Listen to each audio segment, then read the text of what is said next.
A growing hurricane expected to make landfall in Texas very soon tonight. Good evening, I'm Jackie Ochoa. And I'm Tim Callahan. Hurricane Harvey just upgraded to a Category 4 minutes ago with 130-mile-an-hour winds. 23 ABC's Leah Freeman joining us live now as we track the latest conditions in Texas. Leah?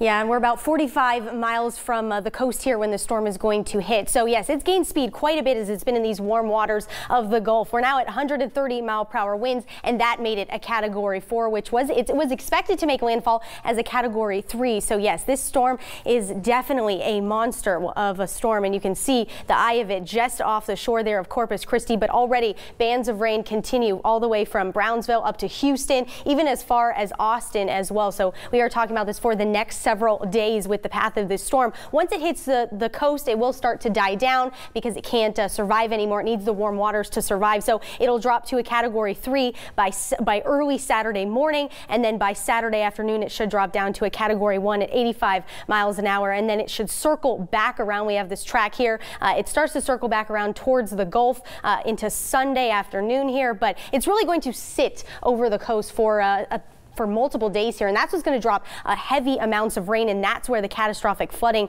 comes into play here. And then as that circles back, the track is now taking it towards Houston by Monday afternoon, and that is the tropical storm at 45-mile-an-hour wind. So this covers the next several days here through the weekend. And in terms of this storm, I mean, this is a huge storm. We're talking 3 feet of rain in some places possible, 12-foot storm surges as well, and that is the deadliest part that we see with hurricanes. Also dangerous wind speeds throughout this entire storm that are going to be knocking power for days at a time. But overall, this is the first Category 4.